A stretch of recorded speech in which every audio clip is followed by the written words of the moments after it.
ಓಮಲ್ಲಿ hero introduction ಇದೆಯಲ್ಲ, ಅದು ultimate ಅಂತ ಎಲ್ಲರೂ ಅನ್ಕೊಂಡ್ವಿ. ಒಬ್ಬ ಹೀರೋಗೆ ಆ ಥರ ಇಂಟ್ರೊಡಕ್ಷನ್ ಸಿಗೋದು ಸ್ಕ್ರಿಪ್ಟಲ್ಲಿ ಕಷ್ಟ. ಎಲ್ಲೋ ಒಂದೊಂದು ಸಲ ಆ ಥರ ಅದು ಕೂಡ್ಕೊಂಬಂದ್ಬಿಡುತ್ತೆ.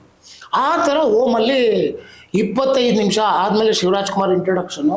ಆ ಇಂಟ್ರೊಡಕ್ಷನ್ ಆದಾಗ ಓಮಲ್ಲಿ ಇಡೀ ಥಿಯೇಟ್ರಲ್ಲಿ ನಿಮಗೆ ಬರೀ ಶಿಳ್ಳೆ, ಚಪ್ಪಳೆ, ಕಾಯಿನು, ಕಾಸು ಇದೇ ಕೇಳಿಸ್ತಾ ಇತ್ತೆ ಹೊರತು ಏನೂ ಕೇಳಿಸ್ತಾ ಇರಲಿಲ್ಲ. ಆ ಥರ ಒಂದು ಎಕ್ಸ್ಟ್ರಾರ್ಡಿನರಿ ಇಂಟ್ರೊಡಕ್ಷನ್ ಓಮಲ್ಲಿ. ಈವನ್ ರಜನಿಕಾಂತ್ ಹೇಳಿದ್ರಂತೆ ಪಿಕ್ಚರ್ ನೋಡು, ಒಬ್ಬ ಹೀರೋಗ 15ಕ್ಕೋ 20 ಸಿನಿಮಾಗೋ ಒಂದು ಸಲ ಈ ಥರ ಸಿಗುತ್ತೆ. ಸೊ ನಿಮ್ಗೆ ಈ ಥರ ಸಿಕ್ಕಿದೆ ಅಂತ ಶಿವರಾಜ್ ಕುಮಾರ್. ಆವಾಗ ಅನ್ಕೊಂಡ್ಬಿಟ್ಟು ಅದೇ ಅಲ್ಟಿಮೇಟು, ಅದ್ರ ಮೇಲೆ ಬರಲ್ಲ ಅಂತ.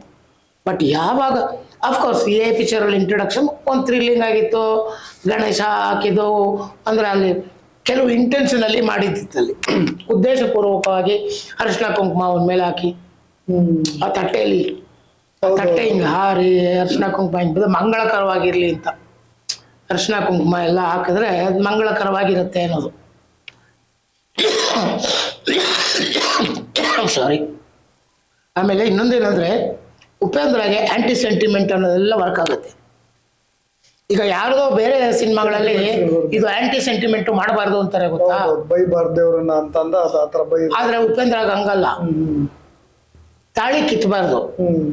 ಸಾಮಾನ್ಯವಾಗಿ ಯಾವ್ದಾದ್ರು ಸಿನಿಮಾದಲ್ಲಿ ತಾಳಿ ಕಿತ್ತೋ ಸೀನ್ ಇದ್ರೆ ಅದಕ್ಕೊಂದು ಬಿಲ್ಡಪ್ಪು, ಹುಡುಗು ಶಿಡ್ಲೆಲ್ಲ ಬಂದು ಕಿತ್ತಾರೆ. ಅದು ಕಿತ್ತೋದೇ ಇಲ್ಲ. ಫಸ್ಟ್ ಆಫ್ ಆಲ್ ಅವಳೇ ಬಿಚ್ಚಬೇಕು ಅಲ್ವಾ. ಪಿಕ್ಚರಲ್ಲೇ ಅವಳು ಹಿಂಗೆ ಕಿತ್ತು ಬಿಸಾಕ್ತಾಳೆ. ಅಫ್ಕೋರ್ಸ್ ಆ ಸಿನಿಮಾದಲ್ಲಿರೋ ಇದಾದರೂ ಹಿಂಗೆ ಕಿತ್ತು ಬಿಸಾಕ್ಬಿಟ್ಟು ಹೋಗ್ತಾಳೆ ಅದನ್ನ ಅಂತ.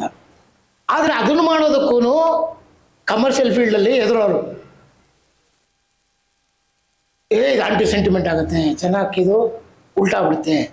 ಸೊ ಆ ಥರದಲ್ಲಿ ದೇವ್ರನ್ನ ಎತ್ಕೊಂಡೋಗಿ ಬಾವಿಗೆ ಹಾಕೋದು.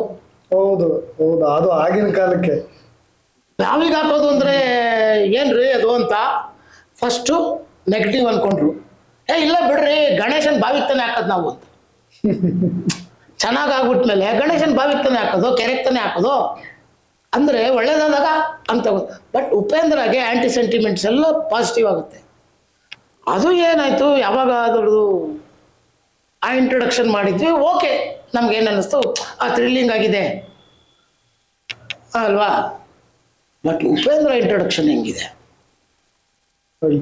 Extraordinary lead. ಅದಕ್ಕೆ ನಾನು ತಂದು ಅದಕ್ಕೊಂದು ಚಿಕ್ಕ ಹುಡುಗನ್ ತೋರಿಸಿ ಹೆಂಗಿದೆ ಟ್ವಿಸ್ಟು ಅಂತೇಳಿ ತಂದು ಆಮೇಲೆ ಅವ್ನು ಇಂಟ್ರೊಡಕ್ಷನ್ ಮಾಡೋಷ್ಟೊತ್ತಿಗೆ ಉಪ್ಪಿಗಿಂತ ರುಚಿ ಬೇರೆ ಇಲ್ಲ, ಒಪ್ಪಿಕೊಂಡವರು ದಡ್ಡರಲ್ಲ.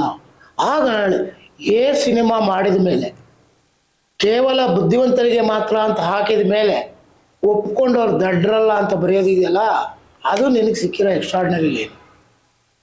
ಒಳಗೆ ಅರ್ಜಲ್ ಬರ್ದಿರೋದಂತ ಉಪೇಂದ್ರ ಅವರು ಕರೆಕ್ಟ್ ಅನ್ಸಿರುತ್ತೆ. ಈಗ ಏನಾಗುತ್ತೆ ಗೊತ್ತಾ, ಆ ಸಿನಿಮಾದಲ್ಲಿ ಬರ್ದಿರೋ ಹಾಡುಗಳೆಲ್ಲ ತಗೊಳ್ಳಿ, ಆ ಹಾಡನ್ನ ಮನೋಹರ್ ಬರ್ದಿತ್ತು ಅಂತ ಕ್ರೆಡಿಟ್ ಕೊಟ್ಟಿದ್ದಾರೆ. ಮನೋಹರ್ ಹೆಸರಲ್ಲಿ ಇದೆ ಅದು. ಉಪ್ಪಿಗಿಂತ ರುಚಿ. ಹೌದು, ಮನೋಹರ್ ಅವ್ರು ಬರ್ದಿರೋದು ಅಂತ ಇರೋದದು. ಅದು ಬಿಡಿ, ಏನಿರಲಿ. ಆ ಥರ ಒಂದು ಇಂಟ್ರೊಡಕ್ಷನ್ ಸಿಗೋದು ಕಷ್ಟ ಅಲ್ವಾ. ಸೊ ಅದು ಎಕ್ಸ್ಟ್ರಾರ್ಡಿನರಿ ಸಾಂಗ್ ಅಂತ ನಾನು ಹೇಳಿದ್ದೆ. ಆಮೇಲೆ 2007 ಅಲ್ಟ್ರಾ ಮಾಡ್ರನ್ ಆಗಿತ್ತು. ಓಕೆ, ಅದರಲ್ಲಿ ನನಗೆ ನನ್ನದೇ ಆದ ಕೆಲವು ಏನಂತಾರೆ ಸಾಲ್ದು ಅಂತ ಏನೋ ಒಳ್ಳೆ ಡ್ಯಾನ್ಸ್ ಮೂಮೆಂಟ್ಸ್ ಮಾಡಲಿಲ್ಲ. ರವೀನಾ ಟಂಡನ್ ಹತ್ರ ಇಟ್ಕೊಂಡು ಮಾಡ್ಬೋದಾಗಿತ್ತಲ್ಲ, ಒಂದು ರವೀನಾ ಟಂಡನ್ ಸಿಕ್ಕಿದ್ದಾರೆ ಮಾಡಲಿಲ್ಲ ಅಲ್ಲ ಅಂತ ಒಂದಿತ್ತು. ಇನ್ನೊಂದು ಸ್ವಲ್ಪ ಚೆನ್ನಾಗಿ ಮಾಡ್ಬೋದಾಗಿತ್ತು, ಆ ಹುಡುಗಿನ ಇನ್ನೂ ಚೆನ್ನಾಗಿ ಯೂಸ್ ಮಾಡ್ಬೋದಾಗಿತ್ತು ಅನ್ನೋದು ಒಂದಿತ್ತು. ಕೊನೆ ಸಾಂಗು ಮಸ್ತು ಹುಡುಗಿ ಬಂದ್ಲು ರವೀನಾ ಟಂಡನ್ಗೆ ಮಾಡಿದಾಗ ಅದು ಇನ್ನೂ ಹೆಚ್ಚು ಡ್ಯಾನ್ಸ್ ನಂಬರ್ ಆಗಬೇಕಾಗಿತ್ತು.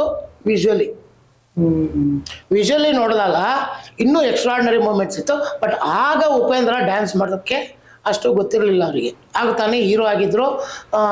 ಆತನ ವೀಕ್ನೆಸ್ಗಳೇನಿತ್ತು, ಆತನ ಸ್ಟ್ರೆಂತ್ಗಳೇನಿತ್ತು ಅದನ್ನು ಗೊತ್ತಿದ್ದು ಅದನ್ನು ಅವರು ಟಕ ಕಟ್ ಮಾಡಿದ್ರು. ಈ ಏನಿಲ್ಲ ಸಾಂಗು ಪ್ರೇಮನ್ ಜೊತೆ ಸಾಂಗ್. ಸೊ ಈ ಸಾಂಗ್ ಏನಾಗಿದೆ ಅಂದರೆ ಇಡೀ ಪ್ರೇಮ ಮತ್ತು ಉಪೇಂದ್ರ, ಅದು ಆ ಉಪೇಂದ್ರ ಸಿನಿಮಾದ ಆ ಒಂದು ಭಾಗದಲ್ಲಿ ಅವರಿಬ್ಬರು ರಿಲೇಷನ್ಶಿಪ್ಪನ್ನು ಹೇಳ್ಬಿಡ್ಬೇಕಾಗಿತ್ತು 5 ನಿಮಿಷದಲ್ಲಿ. ಆ ಪಾತ್ರದ ರಿಲೇಷನ್ಶಿಪ್ಪನ್ನು ಹೇಳ್ಬಿಡ್ಬೇಕು. ಆ ಹೇಳಬೇಕು ಅಂದಾಗ ಈ ಥರ ಒಂದು ಏನಿಲ್ಲ ನಿನ್ನ ನನ್ನ ನಡುವೆ ಏನಿಲ್ಲ ಏನೇನಿಲ್ಲ ಅಲ್ವಾ.